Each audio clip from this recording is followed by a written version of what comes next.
दोस्तों स्वागत है आपका आपके अपने ही चैनल 100% सिलेक्शन में। दोस्तों इस चैनल के माध्यम से यूपी पॉलिटेक्निक एंट्रेंस एग्ज़ाम की बहुत शानदार तैयारी कराई जा रही है। दोस्तों मैं आर्ट चैप्टर को बहुत अच्छे तरीके से कवर कर चुका हूं।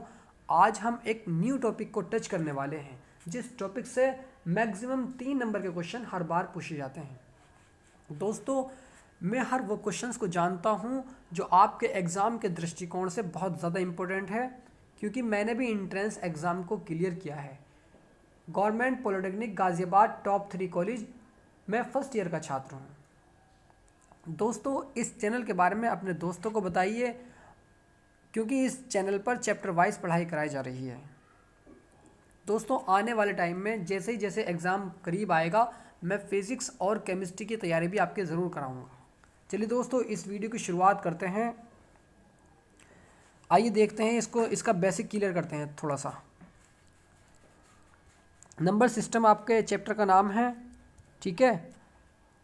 यहाँ देखिएगा, अब संख्या भाई प्राकृतिक संख्या जो होती हैं भाई संख्या का परिवार होता है, मतलब संख्या कई प्रकार की होती हैं। अब संख्या कई प्रकार की होती है, यहाँ पर अलग अलग दर्शाया गया, अलग दिखाया गया है, ठीक है। जैसे नेचुरल नंबर, भाई प्राकृतिक संख्या जो होती है हमारी 1 से शुरू होती है, 1 2 3 4 5 6 7 एंड सून अनंत, ठीक है। यानी जिन संख्याओं से वस्तुओं की गणना की जाती है उन्हें प्राकृतिक संख्याएं कहते हैं, ठीक है। आप मेरी बात समझ रहे होंगे, आई होप।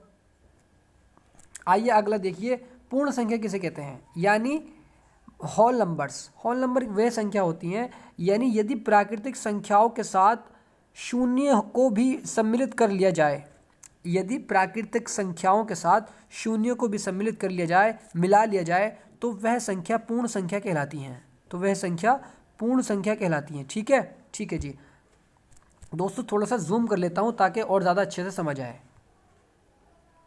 अब ठीक है, अब देखिएगा, मैंने आपसे कहा होल नंबर जो होते हैं, यदि प्राकृतिक संख्याएं, यानी प्राकृतिक संख्याएं 1 2 3 4 5 6 7, अगर इसमें 0 भी मिला लिया जाए, यानी 0 से स्टार्ट कर दी जाए, 0 1 2 एंड सून अनंत तक जा रहा, तो इसको हमने होल नंबर का नाम दिया, ठीक है।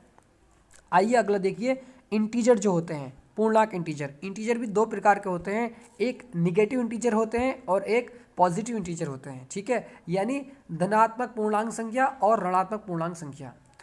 सभी पूर्ण संख्याएं तथा ऋणात्मक संख्याएं पूर्णांक कहलाती हैं। सभी पूर्ण संख्या जो होती है तथा ऋणात्मक संख्या पूर्णांक संख्या कहलाती हैं। सभी प्राकृतिक संख्याएं धन पूर्णांक यानी इंटीजर पॉजिटिव इंटीजर कहलाती हैं, तथा सभी ऋणात्मक संख्याएं निगेटिव इंटीजर कहलाती हैं, ठीक है। जैसे भाई ये जो पॉजिटिव इंटीजर है, जैसे 1 2 3 4 5 6 7 ऐसा है, यानी ये पॉजिटिव इंटीजर हैं। और जो निगेटिव इंटीजर होती हैं, यानी 0 से लेफ्ट साइड जब हम चलते हैं, -1 -2 -3 -4, तो उसको कहा गया है कि निगेटिव इंटीजर ये संख्या होती हैं, ठीक है। ठीक है जी, आइए आगे देखिएगा। थोड़ा जैसे ही आगे बढ़ेंगे तो आपको अच्छे से और भी समझ आएगा। दोस्तों अब यहाँ पर इवन नंबर मतलब सम संख्या। अब सम संख्या क्या होती है, यानी ऐसी संख्या जो 2 से विभाजित नहीं है, जो 2 से विभाज्य है। मान लेते हैं 2 4 6 8 10, कोई संख्या 10 है, ठीक है। क्या ये 2 से विभाजित नहीं हो रही? अरे सर बिल्कुल हो रही है। तो मैं वही तो कह रहा हूँ बच्चों, जो संख्या 2 से विभाज्य है, 2 से कट जाती है, सम संख्याएं कहलाती है, ठीक है। जैसे 2 4 6। आगे देखिएगा, ऑड नंबर मतलब विषम संख्याएं। ऐसी संख्याएं जो 2 से विभाजित नहीं होती हैं, विषम संख्याएं कहलाती है। क्या 3 2 से विभाजित होगा? सर नहीं होगा। 5 होगा? नहीं होगा। 7 होगा? जी नहीं होगा। इसी प्रकार देखिए आगे देखिएगा। अब यहाँ पर रेशनल नंबर कौन से होते हैं? परिमेय संख्या। रेशनल नंबर वह संख्या होती है जो P/Q के रूप में हम उन्हें लिख सकते हैं, लेकिन शर्त एक होगी कि ये जो Q होगा नीचे वाला, वो 0 नहीं होना चाहिए। जिस तरह से इस डेफिनेशन में कहा गया है कि वे सभी संख्याएं जिन्हें P/Q जहाँ Q is not equal to 0 के रूप में व्यक्त किया जा सके, परिमेय संख्याएं कहलाती हैं, ठीक है। अब अगला देखिएगा अपरिमेय संख्या है, यानी वह सभी संख्याएं जिन्हें P अपॉन Q के रूप में व्यक्त नहीं किया जा सकता है अपरिमेय संख्याएं कहलाती हैं। अब वास्तविक संख्याएं क्या होती हैं? Real number. वास्तविक संख्याएं मतलब परिमेय और अपरिमेय संख्या ही वास्तविक संख्याएं कहलाती हैं। भाई ये वाली संख्या और इस संख्या को मिला दिया जाए तो ये कौन सी संख्या बनी? हमारी वास्तविक संख्या बनी। ठीक है, ठीक है जी। आइए अगली तरफ देखते हैं। यहाँ देखिए ये प्राइम नंबर यानी अभाज्य संख्या। अभाज्य मतलब विभाजित ना होती हो। जैसे वे संख्याएं जो एक और स्वयं, मतलब अभाज्य प्राइम नंबर का मतलब ये होता है कि वे सभी संख्याएं जो एक और स्वयं के अतिरिक्त, मान लेते हैं कि एक संख्या 5 है, ठीक है। अब ये संख्या जो है हमारी, ये हमारी अभाज्य संख्या है। सर कैसे है अभाज्य, ज़रा बता दीजिए। अगर हम इसको 1 से काटें तो ये 1 से कट जाती है, 5 आ जाता है। अगर हम इसको 5 से ही काटेंगे तो इजिकल टू 1 आ जाएगा। तो हम कह सकते हैं अभाज्य संख्या का फैक्टर जो होता है वो 2 होता है। जो हमारे प्राइम नंबर होते हैं उसके हम 2 ही फैक्टर कर सकते हैं केवल। जैसे 5 के, भाई 5 को अगर 1 से कट सकता है, बिल्कुल कट सकता है, इजिकल टू 5। क्या 5 से कट सकता है? बिल्कुल कट सकता है। इसका मतलब ये हुआ जो अपने आप से और 1 से कटती हो उसको हम प्राइम नंबर कहते हैं। ठीक है, आई होप समझ आ गया होगा। तो यहाँ पर यही कहा गया है कि वे संख्याएं जो एक और स्वयं के अतिरिक्त यानी अपने आप के अतिरिक्त किसी अन्य संख्या से भाज्य ना हो, कटती ना हो, अभाज्य संख्याएं कहलाती हैं। ठीक है, ठीक है जी। अब कंपोजिट नंबर किसे कहते हैं? यानी भाज्य संख्याएं, यानी वह संख्याएं जो एक और स्वयं के अतिरिक्त, भाज्य संख्याएं वह संख्याएं होती हैं जो वह संख्याएं जो एक और स्वयं के अतिरिक्त एक या अधिक अन्य संख्याओं से भी विभाजित हो जाती हैं, भाज्य संख्याएं कहलाती हैं। जैसे मान लेते हैं कि ये 6 है हमारा, ठीक है। अब ये 2 से भी कट रहा है, अपॉन 2 से काटा हमने, भाई बिल्कुल 2 से कटा कितना आ गया? 2 तिया 6, ठीक है। अब ये 6 है कि ये 3 से कट रहा है, अरे सर बिल्कुल कट रहा है, इजिकल टू 2 आ जाएगा। इसको काटेंगे तो अब 2 हो गया। अब ये अपने आप से भी कट सकता है, यानी 6/6 इजिकल टू 1। अब हमारा और किसी से नहीं कटेगा, बस 6 जो है हमारा 3 फैक्टर हो रहे हैं, यानी 2 से ज़्यादा हैं। मैंने कहा था अगर 2 से ज़्यादा हों तो भाज्य संख्याएं कहलाती हैं, और 2 ही हों तो अभाज्य संख्या, यानी उसके 2 फैक्टर हों और तीसरा फैक्टर ना हो तो अभाज्य संख्याएं। अगर 2 से अधिक फैक्टर हों उसके तो वे भाज्य संख्याएं कहलाती हैं। ठीक है, आई होप समझ आ रहा होगा आपको। आगे देखिएगा, द्वितीय अंकीय संख्याएं कौन सी होती हैं? यानी किसी भी द्वितीय अंकीय संख्याओं के इकाई व दहाई 2 अंक होते हैं। इकाई और दहाई 2 अंक होते हैं, ठीक है। द्वितीय अंकीय भाई 2 अंकों की संख्या है, उसके 2 अंक होते हैं, या तो एक इकाई अंक एक दहाई अंक होता है। दहाई का अंक 10 का गुणज होता है। दहाई का अंक जो होता है वो 10 का गुणज होता है। यदि किसी द्वितीय अंकीय संख्या के दहाई व इकाई अंक क्रमशः x व y हो, मान लेते हैं कि वो दहाई और इकाई अंक जो है वो x और y है, तब द्वितीय अंकीय जो होंगी वो संख्या 10x प्लस के y होंगी, जहां अंकों का योगफल x प्लस y तथा संख्याओं के अंकों का अंतर जो होगा x माइनस y होगा। ठीक है, आई होप आपको समझ आ रहा होगा। आइए अगले नेक्स्ट तरफ चलते हैं। अब यहाँ देखिएगा, इसको थोड़ा सा ध्यान से समझिएगा, थोड़ा सा जूम कर लेता हूँ इसको ताकि और अच्छा लगे। विभाजकता से संबंधित विशिष्ट तथ्य, important facts related to divisibility.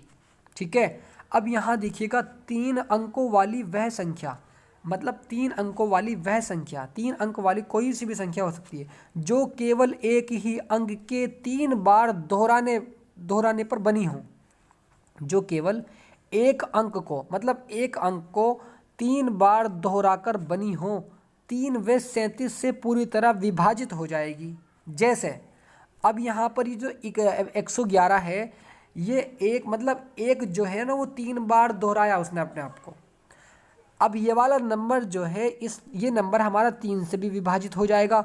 अब ये वाली संख्या 111 हमारी ये 37 से भी विभाजित हो जाएगी। अब जैसे यहाँ देखिएगा 222 हो सकता है, क्योंकि 2 जो है वो बार बार अपने आप को दोहरा रहा है 3 बार, तो ये कट सकता है 37 से भी और 3 से भी। ठीक है, तो ये मतलब पूरी तरह विभाजित हो जाता है, कट जाता है। अब यहाँ देखिएगा 333 जो है, बैटरी डाउन हो चुकी है। अब यहाँ देखिएगा 333 जो है, ये 333 हमारा अब इस 3 से भी विभाजित हो जाएगा और इस 37 से भी हो जाएगा, पूरी तरह विभाजित हो जाएगा। आई होप समझ आया होगा। आइए इसको देखते हैं छठे को। 6 अंकों वाली वह संख्या जिसमें एक ही अंक को बार बार दोहराने से, अब यहाँ 6 अंक और 6 अंक अपने आप को बार बार दोहरा रहे हैं 6 बार, तो वे 3, 7, 11, 13 व 37 से अलग अलग विभाजित होती है। वो 3 से भी कट जाती है, वो 7 से भी कट जाती है, वो 1 से भी कट जाती है, वो 13 से भी कट जाती है और वो 37 से भी कट जाती है। ठीक है, तो ठीक है जी। जैसे एक ये है देखो 1 1 1 1 1 1, ठीक है, 2 2 2 2, ये 6 बार अपने आप को दोहरा रहा है। 1 2 भी यहाँ दोहरा रहा है और 3 भी यहाँ पर अपने आप को दोहरा रहा है, तो वो इन संख्याओं से पूरी तरह अलग अलग करके विभाजित हो सकता है। ठीक है, आई होप समझ आ रहा होगा। आगे देखिएगा, यदि किसी संख्या के अंत में 25, 50, 75, किसी संख्या के अंत में 25 आ रहा हो या 50 या 75 या 00, तो इनमें से कोई भी अंक युग्म हो, इनमें से कोई भी अंक किसी संख्या के लास्ट में आ रहा हो, तो वे 25 से पूरी तरह विभाज्य होगी, पूरी तरह कट जाएगी 25 से। ठीक है, ठीक है जी। अब यहाँ देखिए, यदि n स्क्वायर माइनस 1 में n एक विषम संख्या है, ये जो n है ये एक विषम संख्या है, मान लेते हैं कि 3, 5, 7 इनमें से कोई सी संख्या है, ठीक है, एक विषम संख्या हो, तो वह 24 से पूरी तरह विभाज्य होगा। ठीक है, 24 से पूरी तरह विभाज्य हो जाता है, तो इसको हम विभाज्य होगी। ठीक है, अब यहाँ देखिएगा इस वाले पॉइंट पर, यदि n एक विषम संख्या हो, अगर m हमारा एक विषम संख्या हो, जिस तरह से यहाँ लिखा हुआ है ये हमारा अगर विषम संख्या हो, मतलब 3 5 इस तरह से मान लेते, एक है, एक भी तो एक विषम ही है भाई, 1 3 5 7 ये विषम है संख्या हमारी। ठीक है, संख्या हो तो 3 से अवश्य विभाज्य होगा, तो वो 3 से कट जाएगा। ठीक है, तो ठीक है जी। अब यदि n एक सम संख्या हो, n जो है वो एक सम संख्या हो, ये अब यहाँ पर सम है, यानी 2 4 6 8 10, 2 की पावर n माइनस 1 भी 3 से अवश्य विभाज्य होगी। यदि n बड़ा है 1 से, अगर n बड़ा हो 1 से, तो n to the power 4 minus 1, मान लेते हैं कि वो संख्या n से बड़ी, 1 से बड़ी है, मान लेते हैं वो संख्या 2 है, तो यहाँ पर जैसे ही हम 2 यानी 2 की पावर 4 यानी 16, 16 में से 1 को माइनस करेंगे यानी 15, और 15 दूनी 30, यानी 30 क्या 30 से कट नहीं जा रहा है? अरे सर बिल्कुल कट रहा है। ठीक है, इसी प्रकार आगे देखिएगा। अब यहाँ देखिएगा कि यदि n एक विषम संख्या हो तो 2 की पावर 2n प्लस 1 5 से पूरी तरह विभाज्य होगी, और यदि सम संख्या हो तो 2 की पावर 2n माइनस 1 से 5 पूरी तरह विभाज्य होगी। ठीक है, ठीक है जी। अब अगला पॉइंट देखिए, यदि n एक विषम संख्या हो, यानी ये वाला n यहाँ पर रखा हुआ है ये एक विषम संख्या हो, ठीक है, और प्लस 1 तो 13 से पूरी तरह भाज्य होगा, यानी पूरी तरह कट जाएगी, और यदि n एक सम संख्या है तो 5 की पावर 2n माइनस 1 13 से पूरी तरह विभाज्य हो जाएगी। ठीक है, अब यहाँ देखिए, यदि n स्क्वायर माइनस 1 में m एक सम संख्या हो, m एक सम संख्या हो, तो n एक विषम संख्या हो और एक n जो हो वो एक विषम संख्या हो। ठीक है भाई, m जो है एक वो सम संख्या हो और ये n जो है वो एक विषम संख्या हो, तो संख्या 48 से पूरी तरह विभाज्य होगी। ये इंपॉर्टेंट फैक्ट है कुछ इसके। ठीक है, आइए आगे देखिएगा। अब यहाँ देखिएगा घातांक से संबंधित विभाजकता के नियम, law of divisibility related with indices. ठीक है, अब पहला पॉइंट देखिए, x की पावर n प्लस a की power n comma x plus a से पूरी तरह भाज्य होगा, पूरी तरह विभाजित हो जाएगा जब n एक विषम संख्या हो, यानी x की पावर n, यानी n जो हो वो एक विषम संख्या हो। ठीक है, आई होप समझ आ रहा हो। जैसे अब यहाँ पर ये जो 27 है, क्या ये विषम नहीं है? अरे सर बिल्कुल है। तो 25 की पावर 27 प्लस 3 की पावर 27, यहाँ 25 प्लस 3 मतलब 28। ठीक है, तो 28, अब अर्थात 28 से पूरी तरह भाज्य होगा। ठीक है, तो ठीक है जी। अब x की पावर n प्लस a की पावर n, x माइनस ए से पूरी तरह भाज्य नहीं होगी। क्यों नहीं होगी? जब n एक विषम संख्या हो, जब n एक विषम संख्या हो तो x प्लस ए विभाजित नहीं होगा x माइनस ए से, जब ये एक विषम संख्या हो। ठीक है, अब जैसे 25 की पावर 27 प्लस 3 की पावर 27, 25 माइनस 3 करेंगे तो 22, यानी 22 आ जाएगा, से पूरी तरह विभाजित नहीं होगी। ठीक है, अब आगे देखिएगा थर्ड पॉइंट इसका, x की पावर n प्लस ए की पावर n, x प्लस ए या x माइनस ए या x स्क्वायर माइनस ए स्क्वायर से पूर्ण भाज्य नहीं होगी जब n एक सम संख्या हो, यानी इसकी जगह अगर एक n सम संख्या हो तो विभाजित नहीं होगा। जैसे देखिएगा कि 29 की पावर 42 प्लस के 58 की पावर 42, 29 प्लस 58 87 से इजिकल टू 87 से पूरी तरह भाज्य नहीं होगी, 87 से पूरी तरह भाज्य नहीं होगी। ठीक है, अब यहाँ देखिएगा फोर्थ पॉइंट, x की पावर n माइनस के a की पावर n x प्लस ए से पूरी तरह भाज्य होगी जब n एक सम संख्या हो। जैसे 3 की पावर 92 माइनस के 2 की पावर 92, तो 3 प्लस 2 अर्थात 5 से पूरी तरह विभाज्य होगी। ठीक है, अब पाँचवें पॉइंट देखिए, x की पावर n माइनस के a की पावर n x माइनस ए से पूरी तरह भाज्य होगी, यानी x माइनस ए से ये पूरी तरह विभाज्य हो जाएगी, अर्थात जब n एक सम संख्या हो, n एक सम संख्या हो तो अर्थात 28 की पावर 126 माइनस 7 की पावर 126। ठीक है, तो 28 माइनस 7 जब हम करते हैं तो 21 आता है और 21 से ये पूरी तरह विभाजित होगी। ठीक है, आइए आगे देखिएगा कि यहाँ पर छठा पॉइंट, x की पावर n माइनस के a की पावर n x प्लस ए से पूरी तरह विभाज्य नहीं होगी जब n एक विषम संख्या हो। जैसे 87 की पावर 129 माइनस के 29 की पावर 129, 87 प्लस 29 जोड़ेंगे तो 116, पूरी तरह विभाज्य नहीं होगी। ठीक है, आइए थोड़ा सा आगे देखिएगा, यहाँ पर कुछ इसके प्रमेय है, ये रिमाइंडर थ्योरम बेस्ड क्वेश्चंस, मतलब शेषफल प्रमेय पर आधारित प्रश्न। ठीक है, यदि x की पावर n में x माइनस 1 से भाग दिया जाए, x की पावर n में x माइनस 1 से भाग दिया जाए तो शेषफल सदैव 1 प्राप्त होता है। याद रखिएगा आप, यदि x की पावर n में x प्लस 1 से भाग दिया जाए तो यदि n एक सम है तो 1 प्राप्त होता है, यदि n एक विषम है तो x प्राप्त होता है।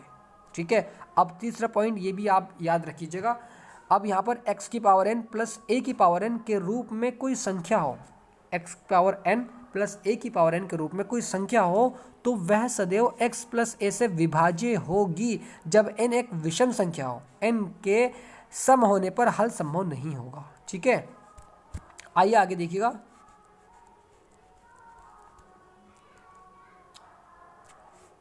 ये थोड़े से अनुक्रम संबंधित महत्वपूर्ण प्रश्न है, इंपॉर्टेंट फैक्ट्स रिलेटेड टू इस सीक्वेंस। ठीक है, समांतर श्रेणी के कुछ फॉर्मूलेज वगैरह हैं यहाँ पर देखिएगा। तो प्रथम पद यानी a plus D, a plus 2d, a plus 4d, tn तक जा रहा है।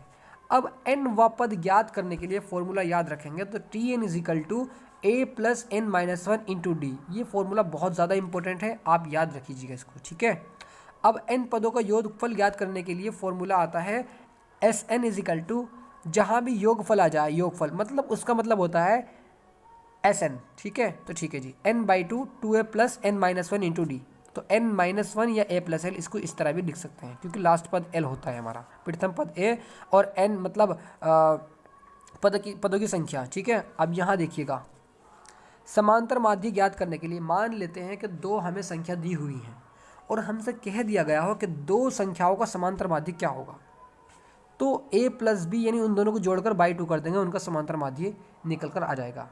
गुणोत्तर श्रेणी देखें, जियोमेट्रिक सीरीज, तो a, ar स्क्वायर tn तक जा रहा है। अगर हमें nवा पद का फॉर्मूला याद करना हो, मतलब nवा पद निकालना हो, तो tn is equal to a into R की पावर n माइनस 1, ये इसका फॉर्मूला होता है। n पदों का योगफल मतलब Sn, अभी बताया था मैंने आपसे, तो a 1 माइनस आर की power n upon 1 minus R, जहाँ r छोटा है 1 से। ठीक है जी, अब आगे देखिएगा, गुणोत्तर श्रेणी के अनंत पदों का योग, अनंत पदों का योग ज्ञात करने के लिए s is equal to a upon 1 minus R, जहाँ r जो है वो 1 से छोटा है। ठीक है। अब गुणोत्तर माध्य g is equal to root A B, समांतर माध्य इंटू हरात्मक माध्य इज इक्वल टू गुणोत्तर माध्य का होल स्क्वायर, ये भी आप याद रखिएगा। ठीक है। अब आगे देखिएगा, यहाँ पर सम विषम तथा द्वितीय अंकीय संख्याओं से संबंधित ट्रिक्स, कुछ ट्रिक्स होती हैं। यदि 3 लगातार सम या विषम संख्याएं हों, 3 लगातार सम या विषम संख्याएं हों लगातार, जैसे x-2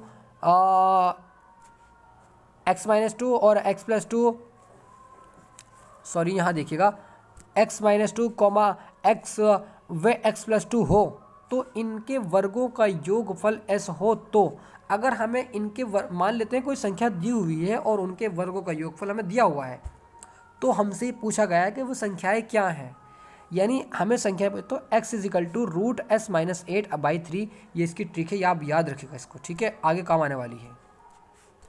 अब सेकंड देखिएगा, यदि 4 लगातार सम या विषम संख्याएं हों, जैसे x-3, x-1, x+1, x+3 हो तथा इनके वर्गों का योगफल s हो, तो x is equal to s-20/4, ये इसका फॉर्मूला है, ट्रिक है इसकी।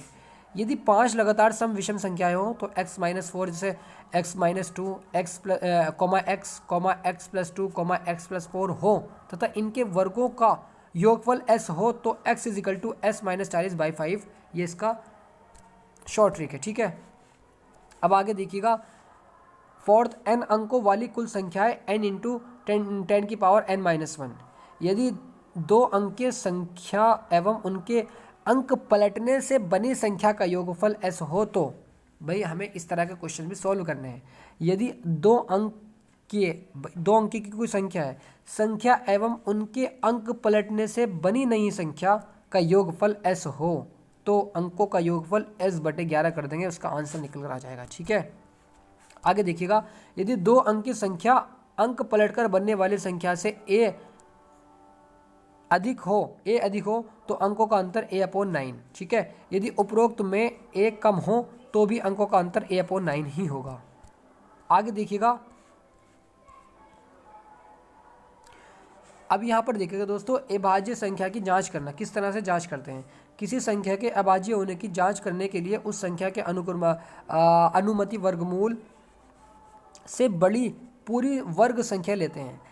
अब इस संख्या के नीचे जितनी अभाज्य संख्याएं हैं उनमें बारी बारी से विभाजकता की जांच करते हैं।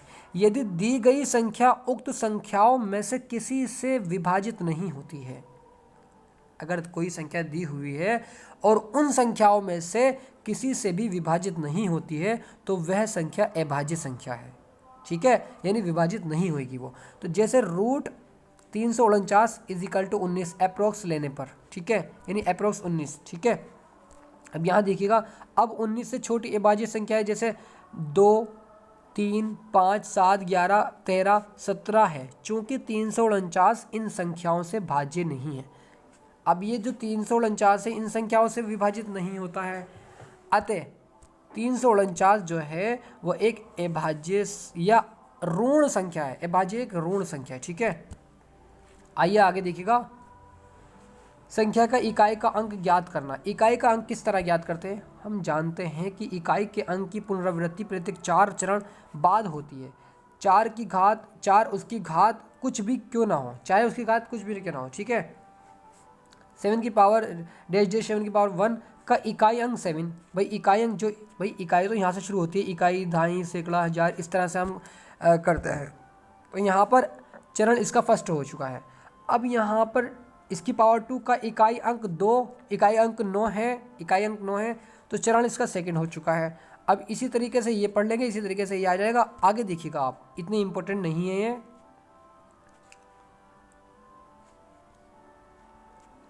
यहाँ देखिएगा, थोड़ा सा इंपॉर्टेंट है ये वाला, डिटरमिनिंग द पावर बाय डिविडिंग। दोस्तों जहाँ भी इंपॉर्टेंट मुझे लगता है, क्योंकि मैंने एग्जाम क्लियर किया है, मैं आपको बताता चलूँगा। बिल्कुल भी टेंशन नहीं लेनी है आपको। कुछ समझ नहीं आ रहा, कोई बात नहीं, आने वाले जब क्वेश्चंस मैं करवाऊंगा आपको डेफिनेटली क्वेश्चन समझ आएंगे। ठीक है। अब यहाँ देखिएगा, दी गई संख्याओं में की घात में 4 से भाग देकर शेषफल 1 2 3 4 5 6 7 8 9 आए तो उनकी घात का कुल मान भी क्रमशः 1 2 3 4 5 6 7 8 9 ही होगा। ठीक है, अब इसके थोड़े से इंपॉर्टेंट महत्वपूर्ण पॉइंट देख लीजिए ये वाले। अगर हमसे कह दिया गया हो कि n पदों का योगफल ज्ञात कीजिए, भाई प्राकृतिक संख्याओं के n पदों का योग ज्ञात कीजिए। मान लेते हैं हमें कोई नंबर दे दिया है, जैसे 1 + 2 + 3 प्लस ये जा रहा है 50 तक, और कह दिया गया कि इनका योग क्या होगा, तो उसका फॉर्मूला होता है n+1/2। ठीक है, इसी प्रकार 1 से 20 तक की सभी प्राकृतिक संख्याओं के वर्गों का योग क्या होगा। मान लेते हैं कि हमें क्वेश्चन दिया हुआ है कि 1 से 20 तक की सभी प्राकृतिक संख्या मतलब जो 1 से शुरू होती है, 1 2 3 4 इस तरह की संख्याएं प्राकृतिक संख्याएं कहलाती हैं। ठीक है, तो उनके वर्गों का योग क्या होगा, तो n+1 2n+1/6 कर देंगे, आंसर निकल कर आ जाएगा। अब यहाँ पर देखिए 1 का क्यूब प्लस 2 का क्यूब प्लस 3 का क्यूब इस तरह से दे दिया जाए, क्यूब यानी उनके क्यूब का योग पूछ लिया जाए, तो n+1/2 का होल स्क्वायर कर देंगे, आंसर निकल कर आ जाएगा। a+d का n वां पद a+n-1 × d। अगर n वां पद ज्ञात करने के लिए मैंने आपसे अभी बताया था ये सूत्र होता है, यानी Tn = a+n-1 × d। ठीक है, तो ठीक है जी, आइए नेक्स्ट फॉर्मूले की तरफ चलते हैं। तो a+2d के n पदों का योग, अगर n पदों का योग यानी Sn पूछा जाए तो n/2 2a + n-1 × d, ये फॉर्मूला लगा देंगे, आंसर निकल कर आ जाएगा आपका। ठीक है, अब एक हमें जैसे दो संख्या दी हुई है और कह दिया होगा कि इस वाली संख्या से भाग दीजिए, तो उसका फॉर्मूला होता है भाज्य = भागफल × भाजक प्लस शेषफल। ठीक है, तो ठीक है जी। अब इकाई के अंक की पुनरावृत्ति प्रत्येक 4 चरण बाद होती है, चाहे वे संख्या तथा उसकी घात कितनी भी क्यों ना हो। संक्षिप्त सारणी देखें, अभी हमने पढ़ा है। ठीक है, तो किसी संख्यात्मक गुणनफल के शून्यों की संख्या ज्ञात करने के लिए इसे गुणनफल में 2m × 5n के रूप में संख्या में घात m तथा n में देखेंगे। दोस्तों ये इतना इम्पोर्टेंट नहीं है, लेकिन फिर भी आपको एक दफ़े देख लेना है और कुछ नहीं। आइए देखिए आगे क्वेश्चन की तरफ चलते हैं और अच्छे से क्वेश्चन को सॉल्व करते हैं। दोस्तों यहाँ देखिएगा, गुणनफल 25,903 यानी 25,903 की पावर 267 का इकाई अंक क्या है, हमसे इकाई अंक पूछा गया है, तो हम यहाँ पर सिर्फ 4 से इसको भाग दे देंगे। ठीक है, गुणनफल की वास्तविक घात 267/4 = शेषफल निकालेंगे तो 3 आ जाएगा। अतः संख्या जो होगी, संख्या हमारी यानी 25,903 की पावर 267 में इकाई अंक जो है हमारा, क्या वो 3 नहीं है? अरे भाई इकाई अंक जो है वो 3 है हमारा। 3 का जैसे ही हम क्यूब करते हैं तो 3 × 9 = 27। अब इसका इकाई अंक जो है, इस 27 का इकाई अंक जो है वो 7 आ जाएगा, जो कि इसका आंसर हो जाएगा। ठीक है, आई होप क्वेश्चन समझ आया होगा। आइए नेक्स्ट क्वेश्चन की तरफ चलते हैं। दोस्तों यहाँ पर इस क्वेश्चन में कहा गया है दो संख्या का योगफल 11। मान लेते हैं दो संख्या a और b है, उन संख्याओं का योगफल 11 और उनका गुणनफल 30 है, तो वे संख्या क्या होगी? संख्या हमसे पूछी गई है। अब यहाँ देखिएगा कि वो संख्या a और b है, तो उन दोनों संख्याओं का योगफल 11 है, तो a + b = 11 समीकरण पहले आ जाएगी यहाँ से। उनका गुणनफल यानी a × b समीकरण 2 आ जाएगी। अब हम जानते हैं कि a + b का whole square a² + b² + 2ab। ठीक है, और इसको हमने m मान लिया, इस पूरे को m मान लिया। इस ab की जगह ab का मान, इस a + b की जगह a + b का मान जैसे ही रखते हैं तो आइए देखते क्या आता है। यहाँ देखिएगा a + b मतलब 11 दे रखा है, 11 का स्क्वायर। अब इसको हमने m मान लिया। ठीक है, अभी हम इसको m मान लेते हैं, तो m + 2 × 30, क्योंकि 2 यहाँ पर और ab का मान 30 दे रखा है। ठीक है, 30 दूनी 60। जब ये 60 उठकर यहाँ जाएगा तो 121 - 60 करेंगे तो 61 आ जाएगा। ठीक है, m का मान निकल कर आ गया यहाँ से। अब हम जानते हैं कि a - b का whole square a² + b² - 2ab।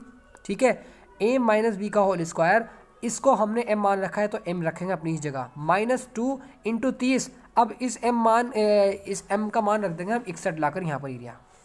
जैसे ही रखते हैं तो a - b का मान निकल कर यहाँ से बना जाता है। अब जैसे ही यहाँ से हमें समीकरण 3 मिली तो हमने सोचा कि समीकरण 1 और 3 को घटा दिया जाए आपस में। ठीक है, जैसे ही वहाँ से हमने एक दूसरे को घटाया तो यहाँ से उन दोनों को प्लस किया तो बी से बी कैंसिल, ए अरे यानी 2a, और 11 और 1 12, तो 2a इजिकल टू 12, 2 छंग 12 यानी a का मान 6 आ गया। और इस a के मान को जैसे ही समीकरण 1 में पुट करते हैं, जैसे ही इस वाले समीकरण में पुट करते हैं, मान लेते हैं हमारा क्या है, हमारा 6 आ गया, तो 6 प्लस बी इजिकल टू 11, ठीक है। तो b इजिकल टू 11 माइनस 6 करेंगे तो b इजिकल टू आ जाएगा हमारा 5, ठीक है। तो हमारी वे संख्याएं जो आ गई वो a का मान 6 आ गया और b का मान 5 आ गया। आई होप क्वेश्चन आपको समझ आया होगा। नेक्स्ट क्वेश्चन की तरफ चलते हैं और ये क्वेश्चन भी देखते हैं अच्छे से। दोस्तों मैंने आपसे जैसा भी बताया था कि 1 से 50 तक की सभी प्राकृतिक संख्या का योगफल क्या होगा। 1 से 50 तक की प्राकृतिक संख्या मतलब 1 2 3 1 + 2 + 3 + 4 + 5 ऐसी ही 50 तक, और उसका योग हमसे पूछा गया है। तो उसका मैंने सूत्र अभी आपको बताया था, बिल्कुल जस्ट n+1/2 होता है। देखते हैं भाई n का मान, क्योंकि कह रहा है कि 1 से 50 तक मतलब लास्ट जो हमारा वो पद है वो n मतलब लास्ट 50 है ना, तो 50 अपनी ही जगह रखा फॉर्मूले में, 50 + 1/2 के यहाँ से, तो 50 × 51/2, 2 से काट देंगे 50 को 25, और जब 25 की मल्टीप्लाई 51 से करेंगे तो 1275 आ जाएगा, ठीक है। आई होप समझ आ रहा होगा आपको। आइए नेक्स्ट क्वेश्चन की तरफ चलते हैं और इस क्वेश्चन को भी अच्छे से सॉल्व करते हैं। दोस्तों यहाँ देखिएगा इस क्वेश्चन को। अब यहाँ पर 4 इस स्टार की जगह में बताना है कि स्टार की जगह क्या आएगा। अब 4 स्टार 56 में वे छोटी से छोटी तारांकित संख्या कौन सी है जो 33 से पूरी तरह विभक्त हो जाती है। इस जगह वो कौन सी ऐसी संख्या है जो 33 से पूरी तरह विभाजित हो जाती है। आइए देखते हैं उसको हम। 33 से विभाजित होने के लिए उस संख्या का 3 व 11 दोनों से पूरी तरह विभाजित होना ज़रूरी है। 33 से विभाजित होने के लिए 3 व 11 से पूरी तरह विभाजित होना ज़रूरी है। देखते हैं किस तरह इसको क्वेश्चन को हम करते हैं।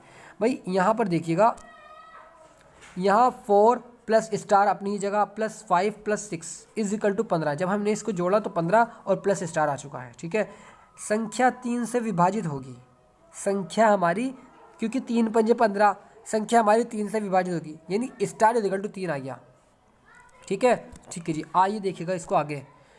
अभीष्ट संख्या 3 होगी, क्योंकि 4 + 3 + 5 + 6 इजिकल टू 18, क्योंकि 6 + 5 = 11, 11 और 3 14, 14 4 18, 18 जो 3 से विभाज्य है, यानी 3 से पूरी कट रही है, तथा विषम व सम स्थानों का अंतर 0 है। विषम और सम स्थानों का अंतर 0 है, जो कि 11 भी विभक्त होगा, ठीक है, जो कि 11 से भी विभक्त होगा, ठीक है। आई होप आपको समझ आया क्वेश्चन। आइए नेक्स्ट क्वेश्चन की तरफ चलते हैं।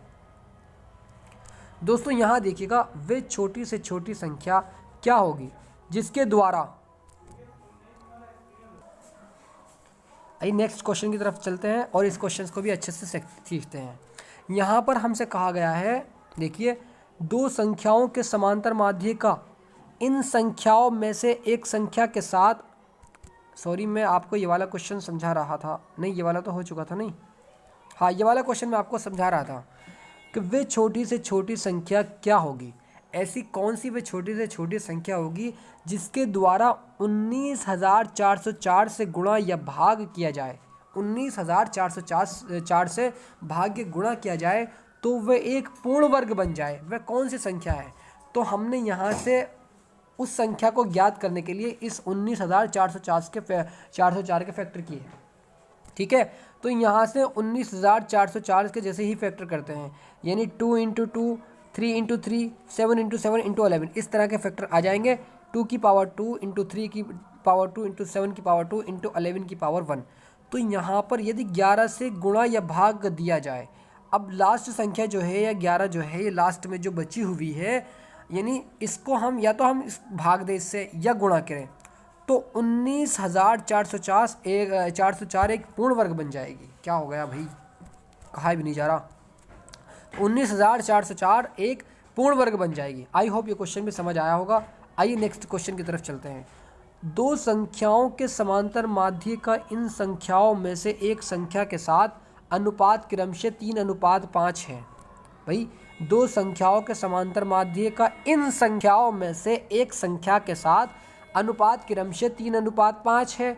छोटी संख्या का बड़ी संख्या के साथ क्या अनुपात है, ये हमसे पूछा गया। छोटी संख्या का बड़ी संख्या के साथ क्या अनुपात है वो हमसे पूछा गया है।